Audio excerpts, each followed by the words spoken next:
No campo de batalha dos céus da Segunda Guerra, havia um avião destinado a se tornar a essência de sua era. O Mustang P-51, uma combinação de velocidade, alcance e poder de fogo.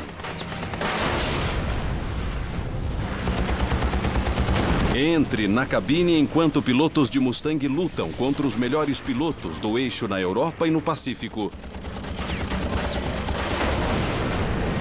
enfrentando ME-109, Zeros e até jatos alemães.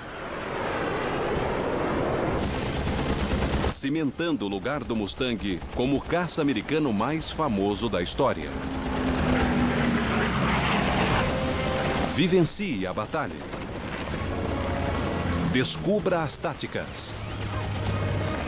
Reviva os combates aéreos do Mustang P-51.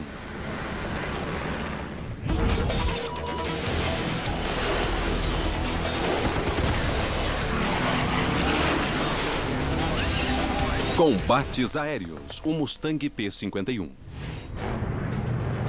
Em 2 de novembro de 1944, 16 Mustangs P-51 do Grupo de Combate 352, os Blue-Nosed Bastards of Bodney, entraram em território inimigo. O capitão Donald Bryan liderou 8 Mustangs para se encontrar com uma esquadrilha de P-17 e conduzi-los até uma refinaria de petróleo em Merseburg, na Alemanha. Íamos lá para escoltá-los. Nós estávamos chegando, mas ainda não tínhamos alcançado os bombardeiros. Antes de chegarem aos bombardeiros, Bryan e seus colegas deram de encontro com uma esquadrilha de 50 caças alemães. Sem se intimidar com a desvantagem de 3-1, Bryan posicionou o grupo atrás do inimigo. Você deve entrar no meio deles e ir rápido bastante para não o pegarem. E aí você derruba os desgraçados. O grito de guerra de 8 motores Rolls-Royce Merlin cortou o céu. Demos tudo naqueles aviões, porque queríamos o máximo de potência. E aí, em seguida, nós desaceleramos. Fomos mais devagar durante a aproximação. Incrivelmente, os Mustangs passaram despercebidos. Bryan isolou um 109, destruindo o inimigo antes que tivesse a chance de reagir. Dava para ver o líquido refrigerante vazando. Era como uma faixa branca no céu.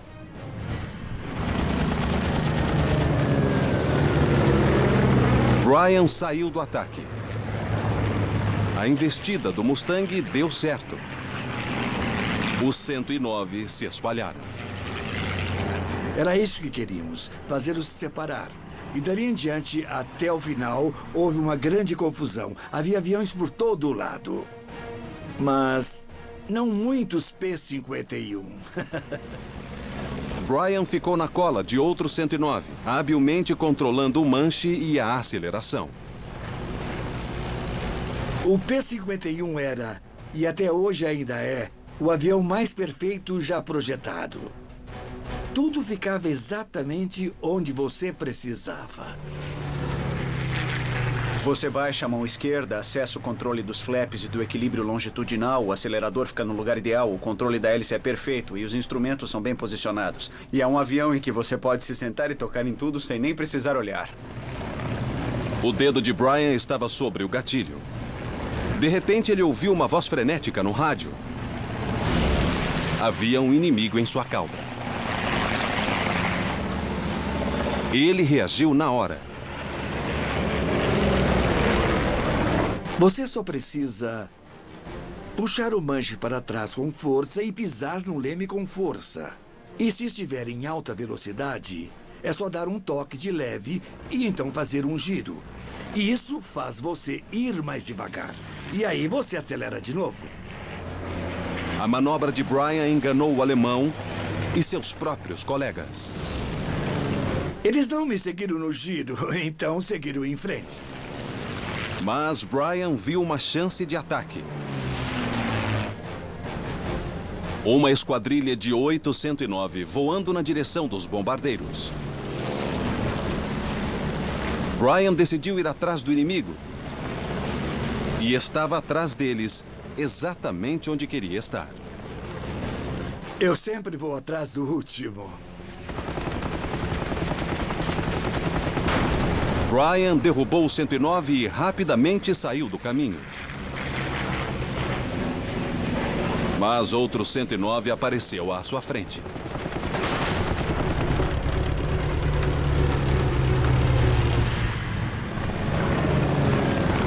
Brian despachou o inimigo. Foi sua segunda vítima em apenas alguns segundos.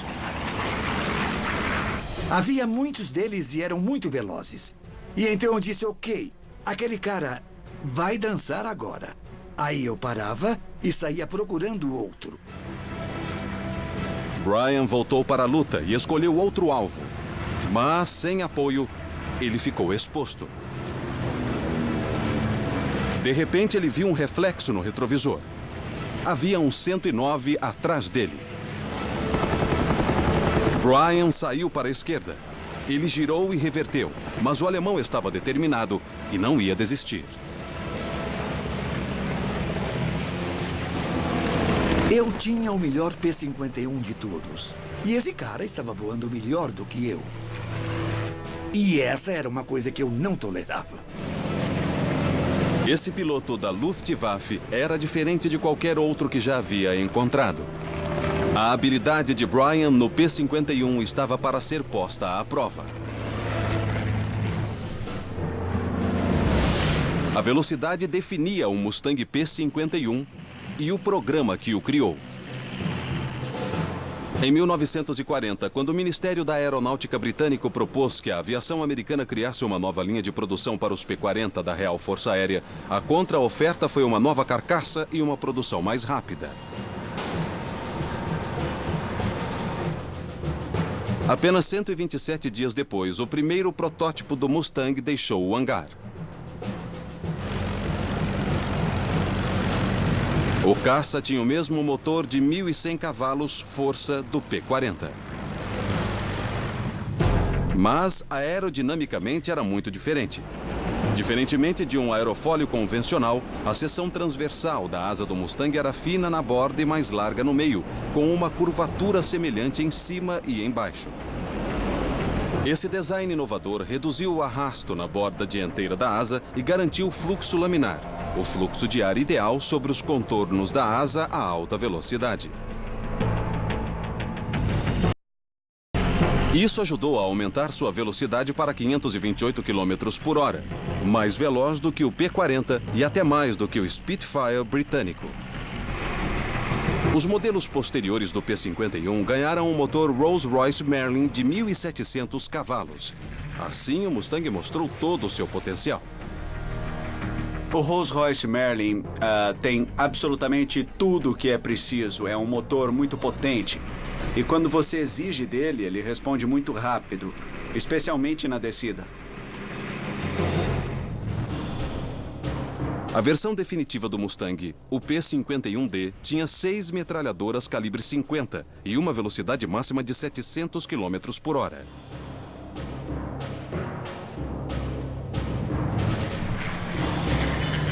O P-51 tinha um desempenho melhor do que o 109 comum e também o 190 a qualquer altitude.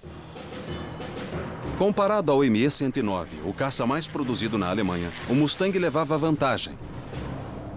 Era bem mais veloz, mais maneável, com maior alcance e um teto de serviço mais alto.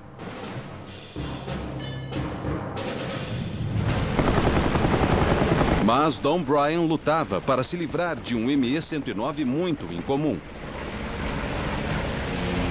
Ele não podia subir mais do que o alemão e seu Mustang estava à beira do estol. Até aquele momento, os 109 eram presas fáceis. Mas eu não ia deixar esse cara voar melhor do que eu.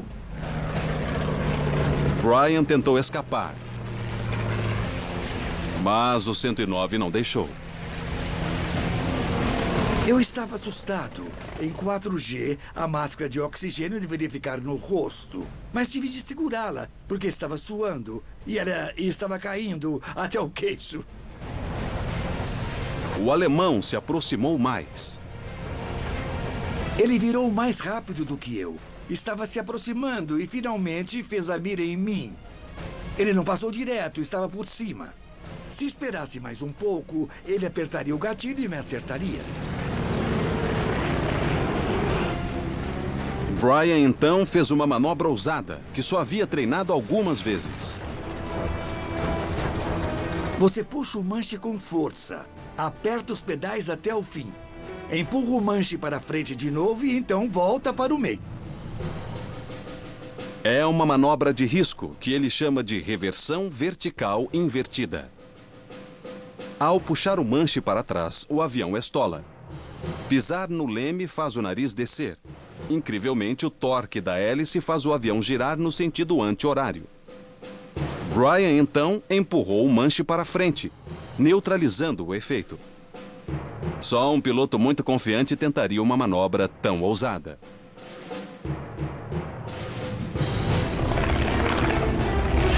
Brian puxou o manche para trás.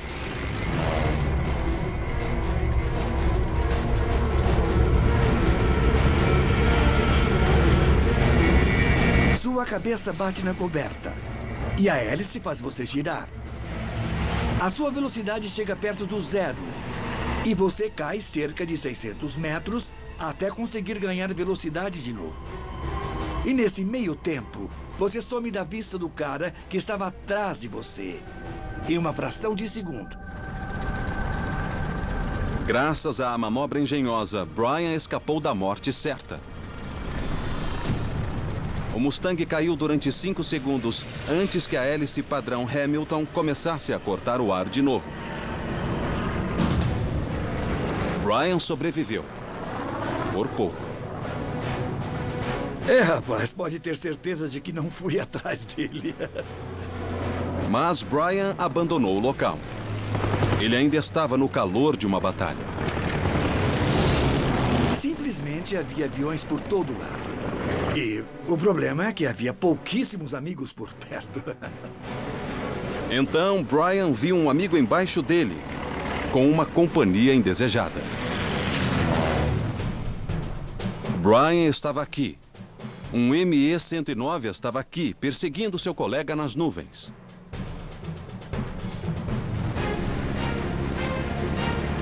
Desesperado para salvar o amigo, Brian mergulhou e foi resgatá-lo.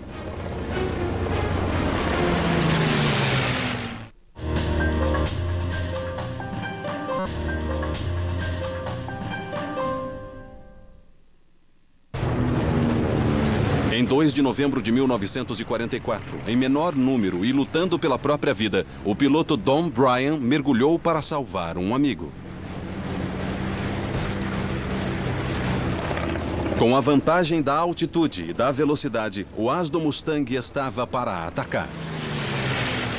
Em um combate aéreo, quando se tem dois aviões relativamente iguais, aquele que tem maior velocidade e altitude tem a vantagem.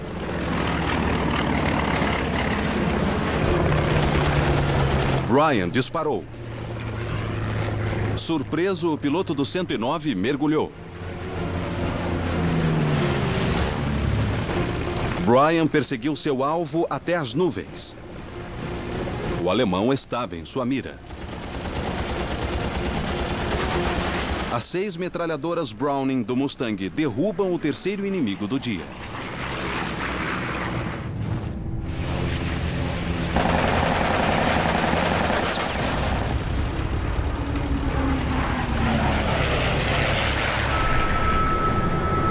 Brian passou a voar em formação com o outro Mustang, mas ainda havia inimigos na área. Voando a 3.000 metros, Brian viu 2 ME-109 vindo na direção oposta, 1.500 metros abaixo. Brian só tinha munição em 2 de suas 6 armas. Eu estava ficando sem munição e Para enfrentar os últimos 2 aviões, eu só tinha 2 armas com munição. Mas Bryan não os deixaria escapar. Ele e seu colega se alinharam, indo diretamente para a traseira dos alemães.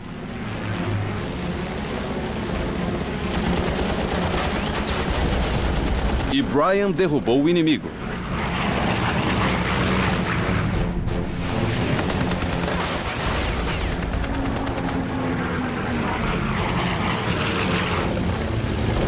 Ele então acelerou, indo atrás do líder.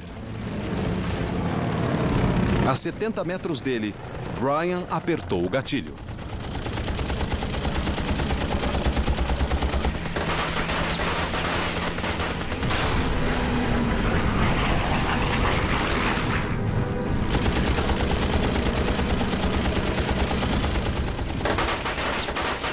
Parecia que toda uma seção da asa dele tinha soltado. Ele entrou nas nuvens, fez um giro à esquerda e aí... acabou. Os Mustangs então retornaram à base. Dentre os 38 inimigos derrubados por Mustangs naquele dia, Bryan derrubou 5. Acho que nos divertimos mais do que a lei permite. Don Bryan recebeu a Cruz de Voo por sua missão. No coração do território inimigo, que seria impossível sem outro atributo lendário do P-51. Sua autonomia.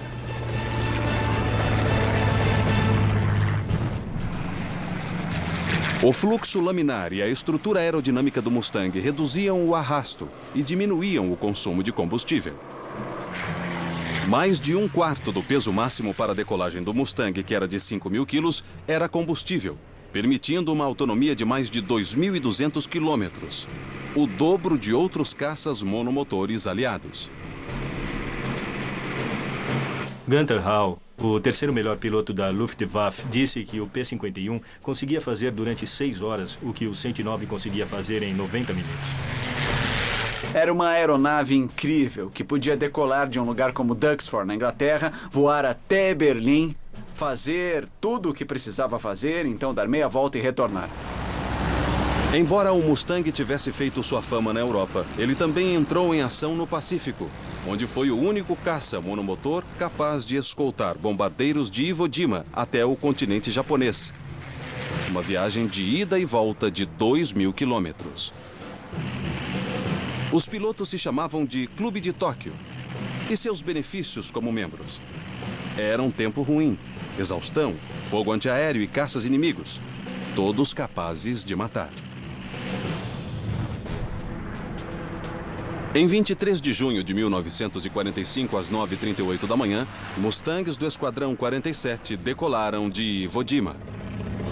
Sua missão era atacar uma base aérea ao norte de Tóquio para ajudar a eliminar a ameaça aos bombardeiros americanos.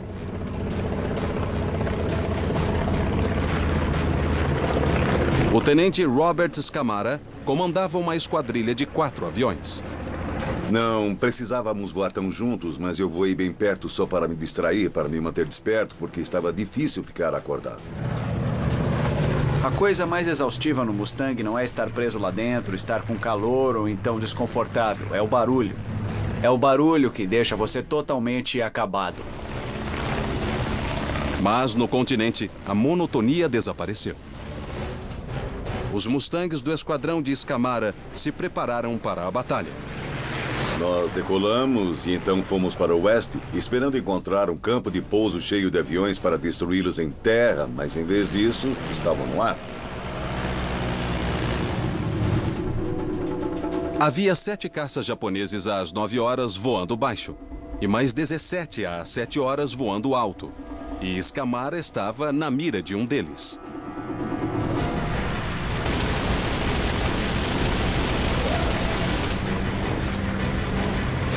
Vi balas traçadoras passarem pela minha cabine. E foi então que saí de formação. O que era proibido não se sai de formação, mas com alguém atirando em mim, eu não estava nem aí para o regulamento. Eu ia dar o fora de lá. Scamara e seu colega John Scanlon saíram pela esquerda, enquanto o céu se iluminava com o brilho de balas traçadoras.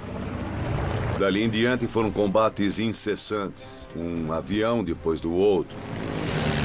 Um Zero apareceu diante de Scamara. O P-51D estava entre os primeiros aviões equipados com uma mira giroscópica chamada K-14.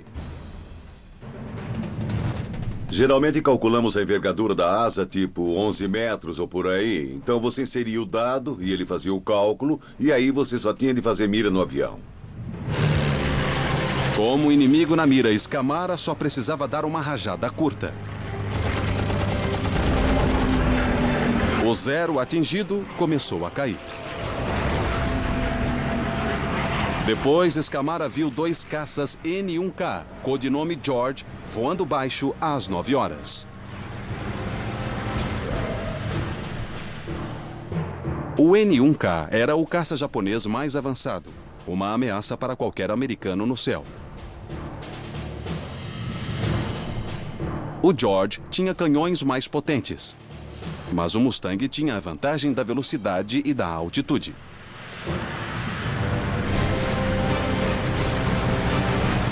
Então, Scamara mergulhou. E os Mustangs atacaram.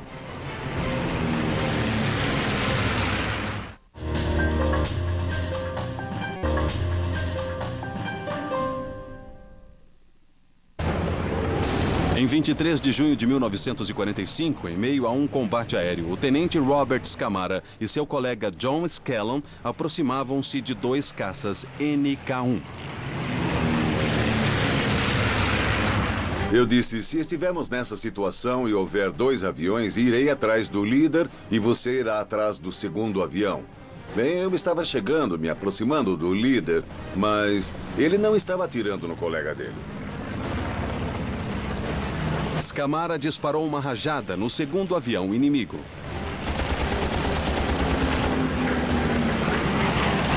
Nós mergulhamos, fui atrás do líder. Eu o atingi em cheio e o derrubei.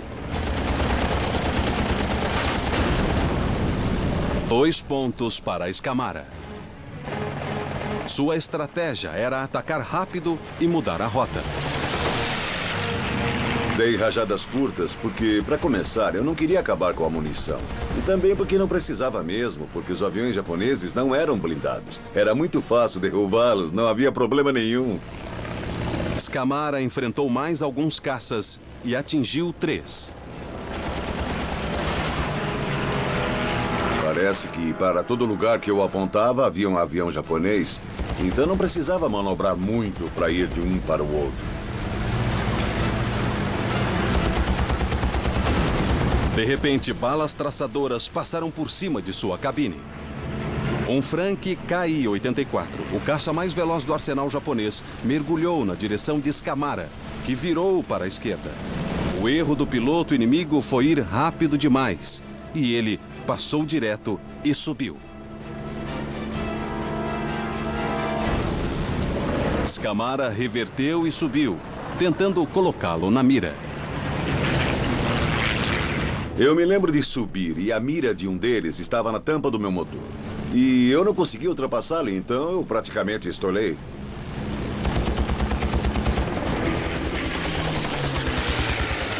Mas Scamara conseguiu disparar antes de ser obrigado a mergulhar.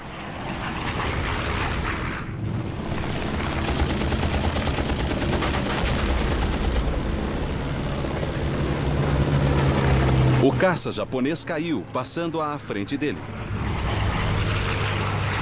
Foi seu terceiro acerto.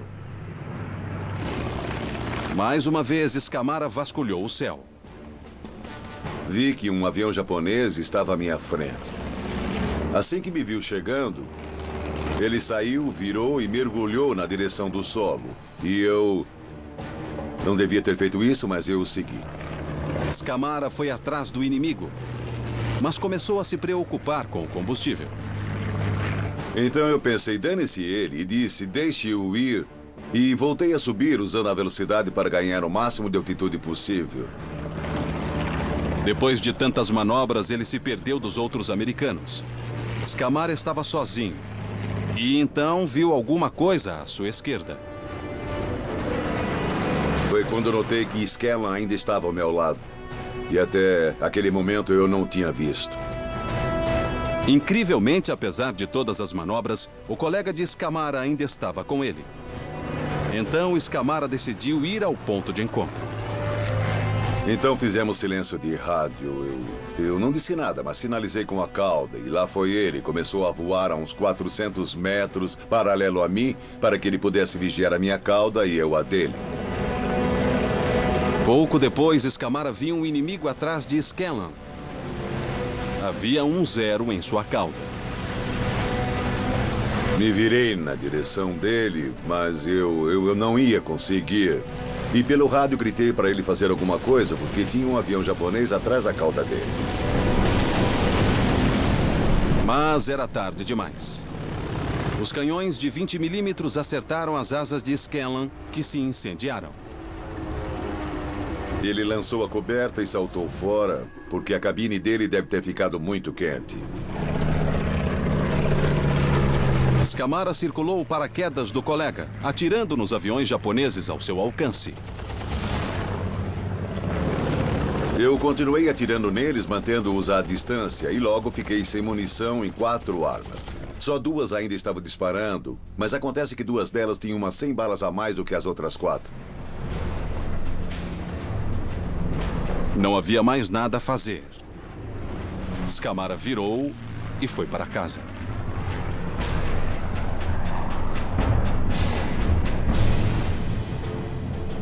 Oito horas e 17 minutos depois, ele pousou em Iwo Jima com 6 armas vazias.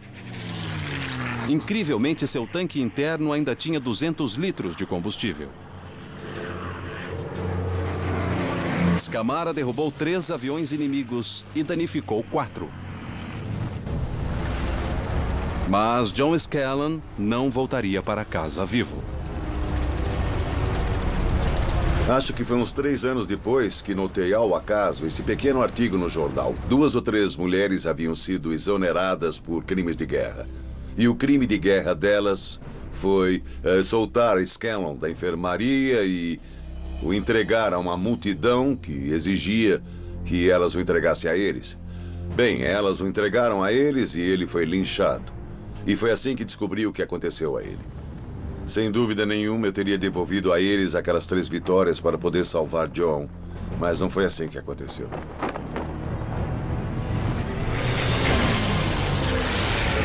O Mustang fez uma grande contribuição para a vitória aliada no Pacífico,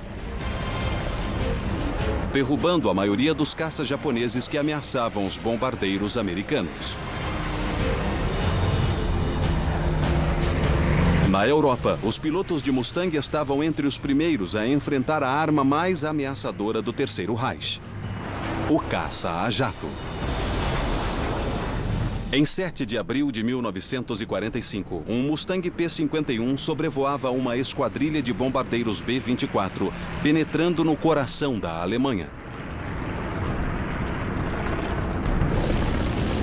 O tenente Richard Candelaria, piloto de Mustang, foi o primeiro a chegar e se posicionar acima dos bombardeiros. O resto do esquadrão estava perdido nas nuvens, mais abaixo. Eu tinha chegado ao ponto de encontro cerca de 3 ou 4 minutos antes do resto do esquadrão chegar lá. Eles disseram que chegariam em 2 ou 3 minutos. Candelaria se concentrou em varrer o céu com os olhos. O Mustang D tinha uma cabine tipo bolha, com maior visibilidade do que os modelos anteriores. Com o modelo D dá para ver de todos os lados. Você tem muita visibilidade porque o radar do Mustang são os seus olhos. E então, às 7 horas, o tenente viu alguma coisa. Primeiro viu que pareciam ser manchas ficando cada vez maiores. E então eu me dei conta de que eram ME-262 porque estavam chegando rápido. Eu já os havia visto antes, já os havia perseguido antes, mas nunca tinha sido capaz de pegar um. O ME-262 foi o primeiro caça a jato do mundo. Foi um salto na tecnologia que definiria o futuro dos combates aéreos. O ME-262 era 160 km mais veloz. Era mais bem armado e tinha uma velocidade ascendente superior. Mas o Mustang era muito mais maneável e tinha um teto de serviço mais alto, que os pilotos de Mustang podiam converter em velocidade. Os inimigos estavam aqui, se aproximando dos bombardeiros. Candelária estava aqui. Um único Mustang contra 2 jatos. A única coisa que eu podia fazer para impedi-los era ir direto na direção deles. Candelária virou e mergulhou. O motor Merlin do Mustang acelerou a mais de 720 km por hora. E ele desceu na direção dos inimigos, de frente.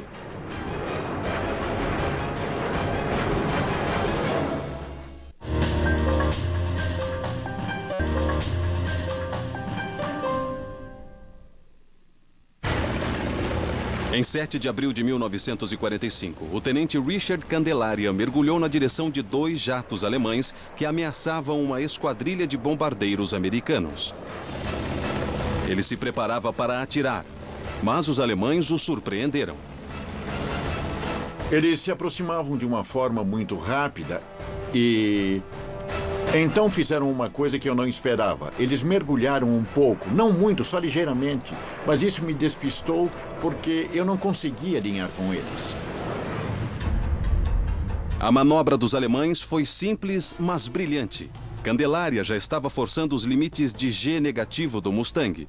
Se forçasse o nariz mais para baixo, estolaria e perderia o controle do avião. Os alemães passam por ele. Candelária precisava fazer alguma coisa. Eles ainda estavam abaixo de mim. Então, naquele momento, eu ainda tinha os tanques externos. Então, eu os liberei, torcendo para talvez conseguir atingi-los com os tanques.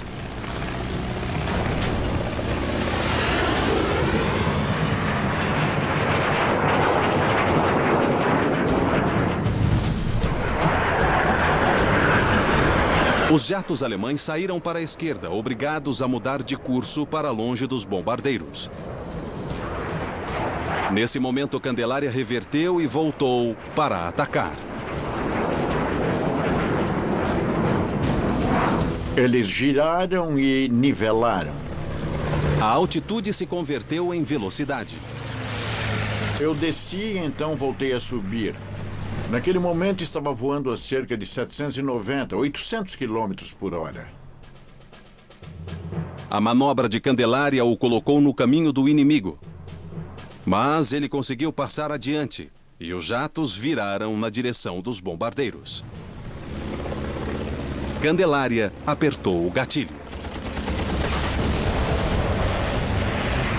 Vi alguma coisa brilhar bem atrás da cabine e o motor direito começou a cuspir fumaça, uma fumaça negra. Percebi que tinha sido atingido, pelo menos no motor. Atingido, o jato mergulhou nas nuvens. Candelária não sabia se tinha eliminado 262, mas não teve tempo para pensar nisso.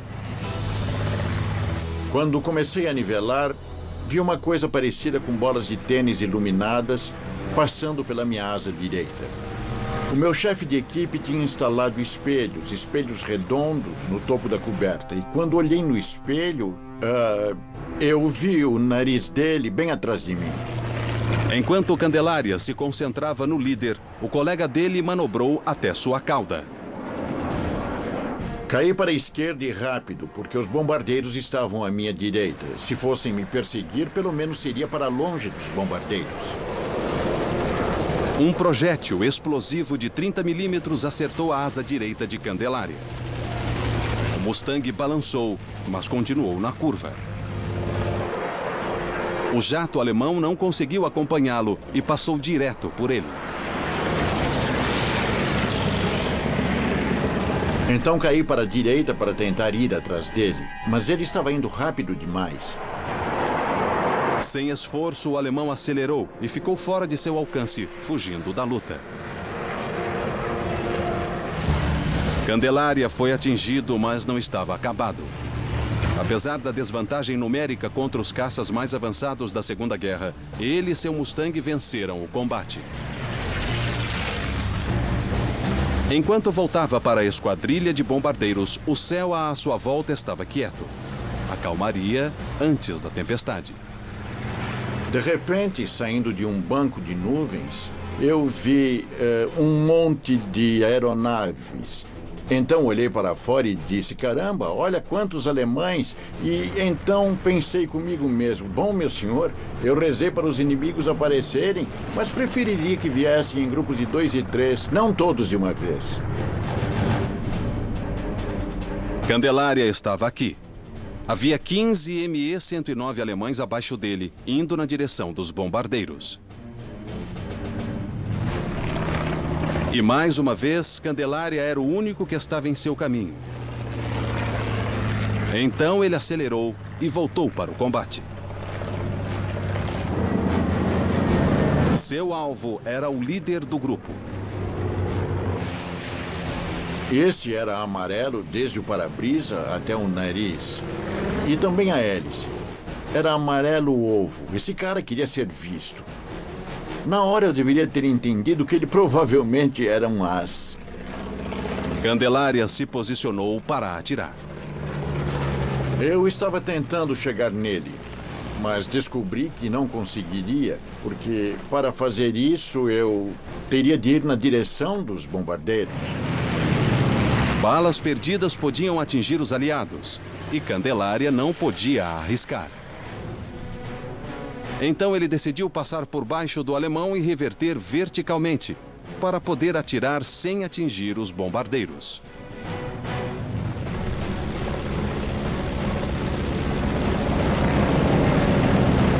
Então passei embaixo dele. Passei direto embaixo dele, sob a sua asa esquerda e subi de novo. Candelária puxou o manche, gerando uma força de 6G.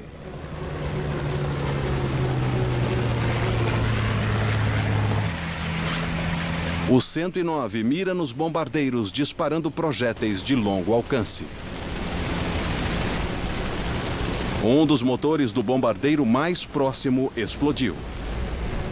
Eu voltei e, ao me aproximar da cauda dele, ele começou a manobra. O avião fugiu de Candelária. Ele estava me fazendo de tolo. Toda vez que tentava fazer a mira nele, ele fazia uma manobra requintada e eu passava direto por ele, de um lado ou de outro. Os outros 109 ficaram atrás para permitir que seu líder habilidoso despachasse o americano. E o balé letal continuou. O 109 foi para a esquerda e começou a fazer um loop. Ele ficou de cabeça para baixo. Eu estava embaixo dele e começamos a virar para ganhar vantagem um sobre o outro. Ao olhar para cima eu podia vê-lo e olhando para baixo ele podia me ver. O alemão estava voando melhor do que o americano. Se Candelária não virasse o jogo rápido, ele morreria.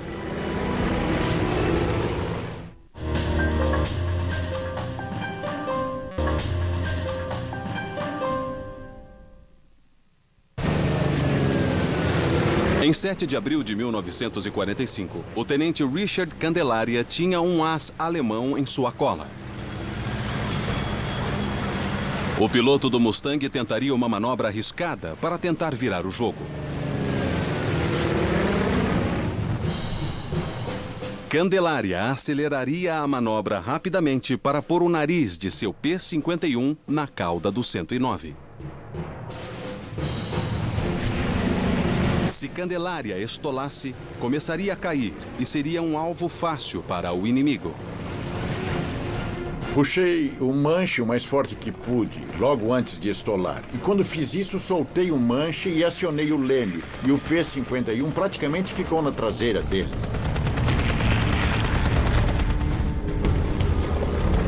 Candelária passou pelo alemão. Não consegui rastreá-lo. A mira da arma estava meio lenta, então eu só chutei, por assim dizer. Calculei onde ele estaria e apertei o gatilho. Ele começou a cuspir fumaça e começou a cair. E eu fui atrás dele.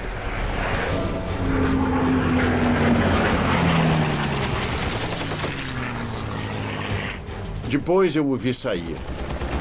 A coberta voou e o avião foi para a mata e bateu. Foi uma vitória difícil. Mas os 109, então sem líder, estavam dispostos a se vingar. Enquanto Candelária nivelava, balas traçadoras envolveram sua cabine. Um 109 se aproximava rápido. Candelária virou para a esquerda. O alemão passou direto. E Candelária voltou para a direita.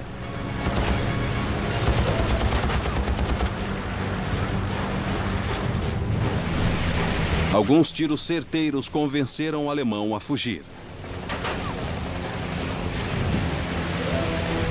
Saí de lá quase que imediatamente, porque havia mais alguém atrás de mim. O restante dos 109 formou um círculo Lathbury, um anel defensivo que garante proteção mútua.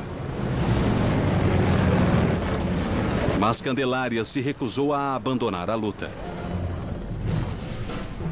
Sua estratégia era voar direto pelo círculo, na esperança de derrubar um inimigo antes dele poder atirar. Continuei penetrando no Lathbury, cada vez mais fechado, até ter a chance de atirar nele mais uma vez.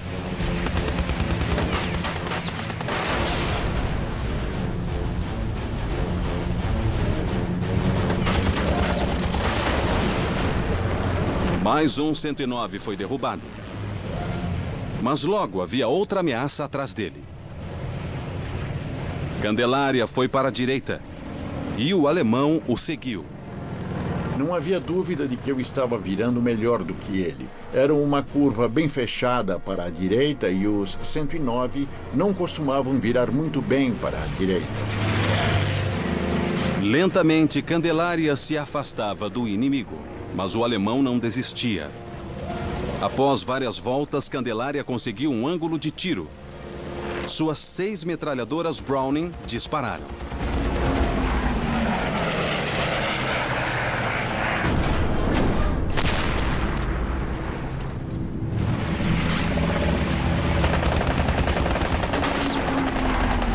Ele como que parou, caiu bem rápido e acabou explodindo no chão. Virei rápido para a direita e então para a esquerda para não colidir com ninguém. E então o esquadrão de Mustangs de Candelária finalmente apareceu. Os últimos alemães abandonaram a luta e foram para as nuvens. Sozinho, Richard Candelária teve 4 vitórias confirmadas contra o 109 e uma provável contra um ME-262. Mais ou menos nos últimos 160 quilômetros, percebi que meus joelhos estavam tremendo. E eu não sabia se era adrenalina ou outra coisa, mas meus joelhos estavam tremendo e pensei, rapaz, foi por pouco. Isso foi perto demais. Homens como Richard Candelária fizeram do P-51 um dos caças mais bem-sucedidos na história dos combates aéreos. Só na Europa, o Mustang derrubou 4.950 aeronaves inimigas e se tornou o caça mais eficaz na guerra.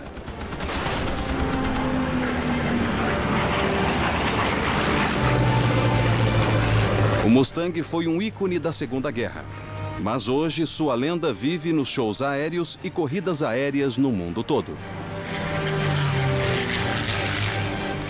Considero uma sorte como civil voar com esses caras no programa Heritage Flight para a Força Aérea, onde pegamos o Mustang e decolamos junto com o Raptor, com o A-10 e com o F-15 e F-16. Sem dúvida, se perguntar a esses caras qual avião prefeririam pilotar, todos escolheriam pilotar o Mustang.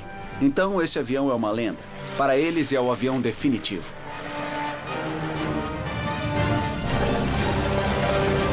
O Mustang continua sendo um clássico, uma máquina de guerra letal, de rara beleza e um símbolo duradouro do poderio aéreo norte-americano.